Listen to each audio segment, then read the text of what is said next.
नमस्कार, KP news के Karnataka bulletin में आपका स्वागत है। मैं अश्विनी आपके साथ। आइए एक नजर डालते हैं आज की सुर्खियों पर। मतदाता सूची से किसी भी मतदाता का नाम न छूटे, इसके लिए कार्यवाही करें, मुनीश मौदगिल ने कहा। सिद्धरामैया का कहना है कि कर्नाटका में कांग्रेस सरकार का प्रदर्शन तेलंगाना चुनाव को काफी प्रभावित कर रहा है।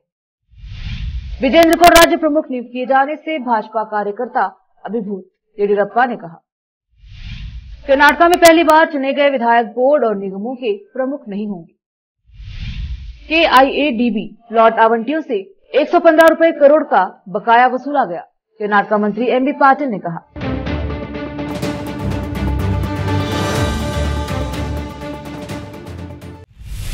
अब समाचार विस्तार से। सरकार के विशेष आयुक्त राजस्व BBMP और बीदर जिला प्रभारी सचिव, जिला पंचायत प्रशासक और मतदाता सूची पर्यवेक्षक मुनीश मौदगिल ने कहा कि संबंधित अधिकारियों को कार्यवाही करनी चाहिए ताकि किसी भी मतदाता का नाम मतदाता सूची से न छूटे। उन्होंने मतदाता सूची की तैयारी पर चर्चा के लिए बीदर जिला पंचायत कार्यालय हॉल में जिला और तालुका स्तर के अधिकारियों और विभिन्न पार्टी नेताओं के साथ बैठक की। संबंधित अधिकारियों ने कहा कि यह सुनिश्चित कर ले कि मतदान केंद्र की जनसंख्या के अनुरूप वहां मतदाता है या नहीं। मतदाता सूची में नाम जोड़ने, हटाने और संशोधन करने का यह मौका है। मतदाता निर्धारित प्रपत्र में आवेदन कर इसका लाभ उठा सकते हैं। उन्होंने कहा कि पहले से तैयार मतदाता सूची में यदि कोई आपत्ति हो तो उसे 9 दिसंबर तक जमा किया जा सकता है। पार्टी नेताओं ने कहा कि उनके क्षेत्राधिकार में आने वाले मतदाताओं को सूचित किया जाए कि यदि उनका नाम अब मतदाता सूची में शामिल नहीं है तो उन्हें मतदाता सूची में शामिल करें। विशेष संवाददाता की report. Karnataka Christian defence forum की ओर से बीदर नगर कर्नाटका सार्थक सेवा रत्न 2023, ईसाई रत्न और कर्नाटका सार्थक सेवा के लिए आशीर्वाद वाणी कन्नड़ दैनिक अखबार की संपादक श्रीमती सुधा रानी जयकुमार को प्रदान किया गया, जो पिछले 3 से 4 वर्षों से बीदर जिले में प्रेस क्षेत्र में काम कर रही हैं।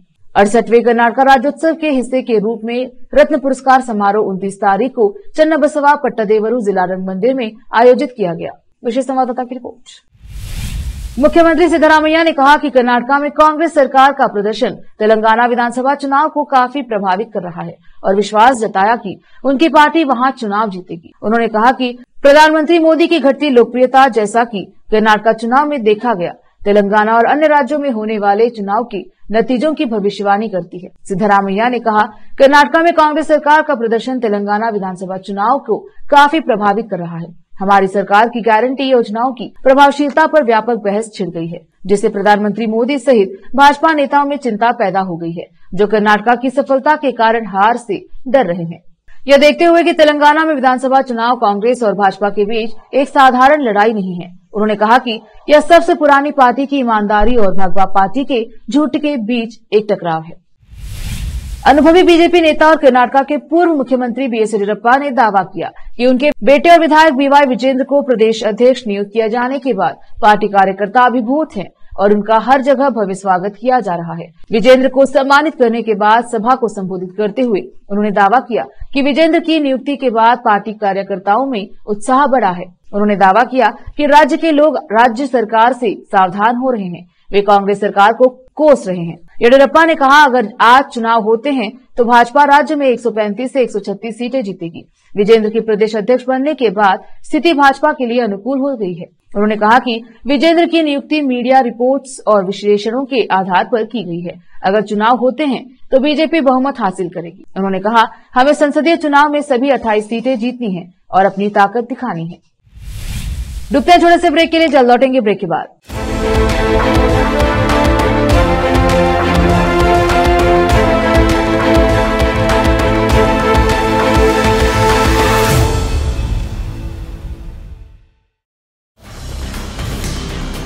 हिंदुस्तान के हर कोने में हम हैं मौजूद। 24 घंटे हालात पर गहरी नजर, खबरों से जुड़े चुपते सवालात और आपको दिखाता है धार्मिक, सामाजिक, राजनीतिक, लोकल और इंटरनेशनल न्यूज की सबसे बेहतर कवरेज, जो आपको रखती है हर पल बाखबर। देश और दुनिया भर की खबर के लिए देखते रहें KP news 24/7। Noor education trust Bidar की ओर से चलाए जाने वाला Noor MEd and BEd college Bidar, recognised by NCTE Delhi and affiliated to Bidar university Bidar. Admission are open for the academic year 2023-24। विशेषज्ञ और सक्षम शिक्षकों द्वारा शिक्षा प्राप्त करने के लिए नूर एमएड एंड बीएड कॉलेज में दाखिला लें और शांत वातावरण में शिक्षा प्राप्त करें। बीदर शहर में बेहतर शिक्षा का एकमात्र केंद्र Noor MEd and BEd college, Shahpur gate, Bidar. Phone numbers 9945283920, 8482221297। Hindustan के हर कोने में हम हैं मौजूद। 24 घंटे हालात पर गहरी नजर, खबरों से जुड़े चुपते सवालात, और आपको दिखाता है धार्मिक, सामाजिक, राजनीतिक, लोकल और इंटरनेशनल न्यूज की सबसे बेहतर कवरेज, जो आपको रखती है हर पल बाखबर। देश और दुनिया भर की खबर के लिए देखते रहें केपी न्यूज 24/7।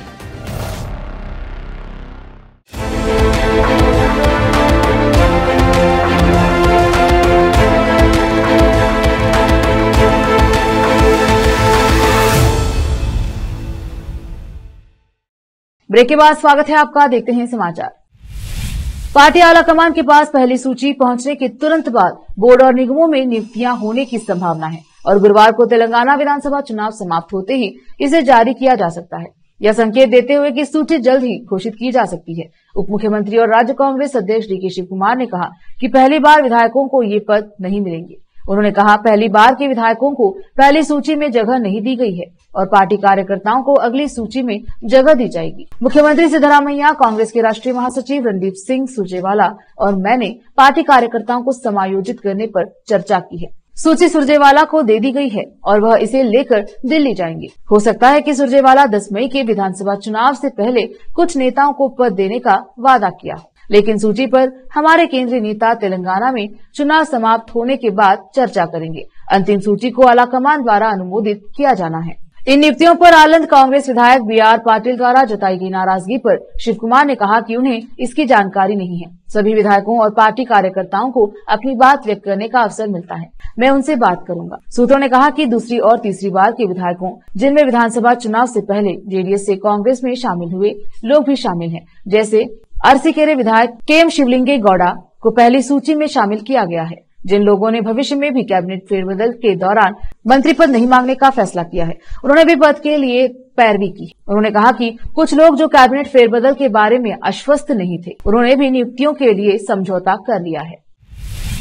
कर्नाटका के मंत्री एमबी पाटिल ने कहा कि कर्नाटका औद्योगिक क्षेत्र विकास बोर्ड के आईडीबी के तहत प्लॉट आवंटियों से पिछले 3 हफ्तों में बकाया राशि में 115 करोड़ रुपए की वसूली की गई है। बोर्ड की समीक्षा बैठक की अध्यक्षता करने के बाद मीडिया कर्मियों से बात करते हुए मंत्री ने कहा कि आईडीबी प्लॉट आवंटियों पर 2400 करोड़ रुपए का बकाया था। मैंने लगभग 3 समीक्षा बैठक के दौरान अधिकारियों को बकाया वसूलने के लिए कानूनी कार्यवाही शुरू करने के निर्देश दिए। एक सप्ताह पहले अब तक 115 करोड़ रुपए का बकाया वसूला जा चुका है और शेष बकाया वसूलने के लिए कार्यवाही तेज की जाएगी। केपीसीसी अध्यक्ष और उप मुख्यमंत्री डीके शिव कुमार ने कहा कि उन्होंने कोई गलत काम नहीं किया है और केवल पार्टी के लिए काम किया है, जिसके लिए उन्हें कई समस्याओं का सामना करना पड़ा। अपने डीए मामले पर जोर देते हुए शिव कुमार ने कहा कि उन्होंने कोई गलती नहीं की है, मीडिया और लोगों ने इसे देखा है। मैंने केवल पार्टी के लिए काम किया है और इसके लिए मुझे कई समस्याओं का सामना भी करना पड़ा। मेरा मानना है कि भगवान भविष्य में भी मेरी रक्षा करने के लिए मौजूद हैं। लोग जानते हैं कि क्या गलत है और जिन लोगों ने मुझे परेशानी दी वे अब इसका सामना कर रहे हैं। शिव कुमार उच्च न्यायालय द्वारा उन्हें अपनी याचिका वापस लेने और डीए मामले में उनके खिलाफ मुकदमा चलाने के लिए पिछली सरकार द्वारा सीबीआई को दी गई मंजूरी पर सवाल उठाते हुए अपील दायर करने की अनुमति देने पर प्रतिक्रिया व्यक्त की है। कांग्रेस सरकार ने हाल ही में मामले की जांच के लिए सीबीआई को दी गई अनुमति वापस लेने का फैसला किया। शिव कुमार ने कहा कि उन्हें फैसले की विस्तृत जानकारी नहीं है और वकीलों से विस्तृत जानकारी लिए बिना वह इसके बारे में कुछ नहीं बोल सकते। वक्त एक और छोटे से ब्रेक का, जल्द लौटेंगे ब्रेक के बाद।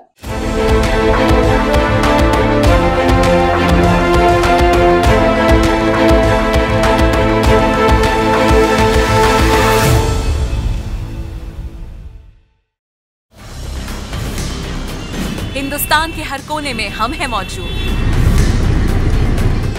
24 घंटे हालात पर गहरी नजर, खबरों से जुड़े चुपते सवालात, और आपको दिखाता है धार्मिक, सामाजिक, राजनीतिक, लोकल और इंटरनेशनल न्यूज की सबसे बेहतर कवरेज, जो आपको रखती है हर पल बाखबर। देश और दुनिया भर की खबर के लिए देखते रहें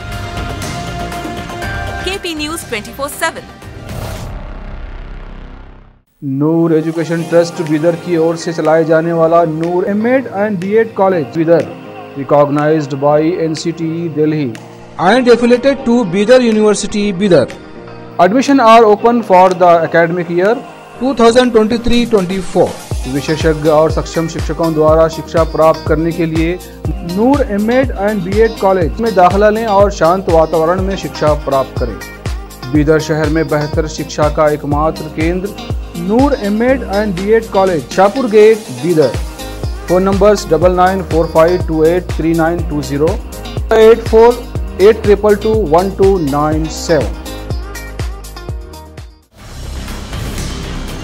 हिंदुस्तान के हर कोने में हम हैं मौजूद। 24 घंटे हालात पर गहरी नजर, खबरों से जुड़े चुपते सवालात, और आपको दिखाता है धार्मिक, सामाजिक, राजनीतिक, लोकल और इंटरनेशनल न्यूज की सबसे बेहतर कवरेज, जो आपको रखती है हर पल बाखबर। देश और दुनिया भर की खबर के लिए देखते रहें केपी न्यूज 24/7।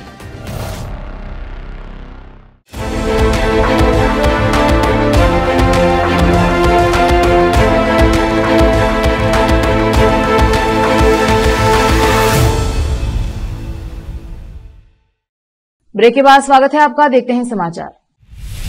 कर्नाटक सरकार ने बेंगलुरु टेक समिट बीटीएस 2023 में जैव प्रौद्योगिकी और animation, visual effects, gaming, comics और विस्तारित वास्तविकता AVGS XR के लिए नई मसौदा नीतियों का अनावरण किया, जिसका उद्घाटन मुख्यमंत्री सिद्धरामैया ने किया। जबकि AVGS XR नीति का लक्ष्य कर्नाटक को AVGS में एक पावर हाउस के रूप में विकसित करना है और स्टार्टअप, MSME और SC/ST और महिला उद्यमियों को प्रोत्साहित करने पर जोर देती है। जैव प्रौद्योगिकी नीति 10 एकड़ तक के उच्च तकनीक वाले बायोटेक समूहों का समर्थन करने का प्रस्ताव करती है और लक्ष्य निर्धारित करना है। PPP मॉडल के तहत एक ग्रीनफील्ड बायो फाउंड्री स्थापित करना यह राज्य को अगले वैश्विक क्लिनिकल परीक्षण केंद्र के रूप में भी बढ़ावा देता है। सिद्धरामैया ने कहा, कर्नाटक 5500 से अधिक ITES कंपनियों और लगभग 750 बहुराष्ट्रीय निगमों का घर है। सीएम ने कहा, हमारा राज्य इस क्षेत्र की सफलता के पीछे एक प्रेरक शक्ति रहा है, जिसने देश के निर्यात में लगभग $85 बिलियन का योगदान दिया है। उन्होंने कहा कि उद्योग न केवल 12 लाख से अधिक पेशेवरों को प्रत्यक्ष रोजगार प्रदान किया है, बल्कि 31 लाख से अधिक अप्रत्यक्ष रोजगार पैदा करके व्यापक प्रभाव भी पैदा किए हैं।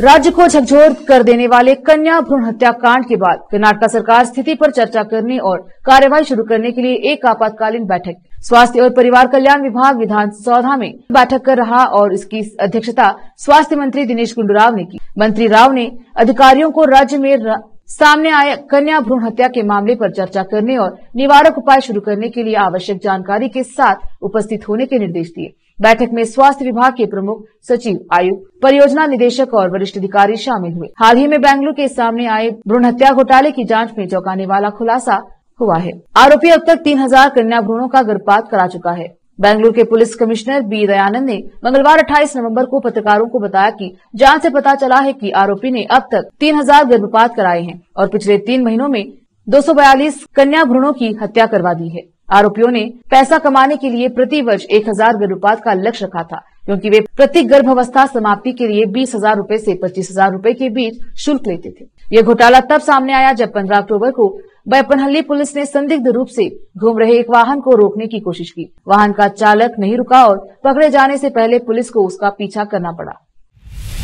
लंबित बिलों पर अदालत की अवमानना याचिका पर सुनवाई करते हुए कर्नाटक उच्च न्यायालय ने कहा कि सरकार के अपने रिकॉर्ड के अनुसार 2 ठेकेदारों ने आत्महत्या कर ली है और राज्य सरकार से पूछा कि बिल से पहले कितने और ठेकेदारों को अपना जीवन समाप्त कर लेना चाहिए। मुख्य न्यायाधीश प्रसन्ना बी वराले और न्यायमूर्ति कृष्णा एस दीक्षित की खंडपीठ ने एकल न्यायाधीश द्वारा पारित 6 जून 2023 के आदेश का अनुपालन नहीं करने के लिए निष्पक्ष इंफ्रा प्रोजेक्ट्स द्वारा दायर अवमानना याचिका पर सुनवाई करते हुए राज्य सरकार से ये सवाल पूछा। राज्य सरकार बृहद बेंगलुरु महानगर पालिका बीबीएमपी द्वारा 16.4 करोड़ रुपए जारी करने के लिए याचिकाकर्ता के प्रतिनिधित्व पर विचार करेगी। जब मामला उठाया गया तो अदालत ने मौखिक रूप से सरकार और बीबीएमपी से कहा, अपने रिकॉर्ड के अनुसार कम से कम ठेकेदारों ने आत्महत्या की। कितने ठेकेदारों को आत्महत्या करनी चाहिए? किए गए कार्य के भुगतान में देरी करके उन्हें कोने में न धकेले। वे आपका काम करते हैं और जब काम पूरा होने के बाद कोई आपत्ति नहीं होती तो राज्य भुगतान कैसे रोक सकता है? अगर राज्य इसी तरह काम करेगा तो कोई भी ठेकेदार काम करने के लिए आगे नहीं आएगा। फिर से एक नजर आज के मुख्य समाचारों पर। मतदाता सूची से किसी भी मतदाता का नाम न छूटे, इसके लिए कार्यवाही करे, मुनीश मौदगिल ने कहा। सिद्धरामैया का कहना है कि कर्नाटका में कांग्रेस सरकार का प्रदर्शन तेलंगाना चुनाव को काफी प्रभावित कर रहा है। विजेंद्र को राज्य प्रमुख नियुक्त किए जाने से भाजपा कार्यकर्ता अभिभूत, येडियुरप्पा ने कहा। कर्नाटका में पहली बार चुने गए विधायक बोर्ड और निगमों के प्रमुख नहीं होंगे। KIADB लॉट आवंटियों से 115 करोड़ का बकाया वसूला गया, कर्नाटका मंत्री MB पाटिल ने कहा।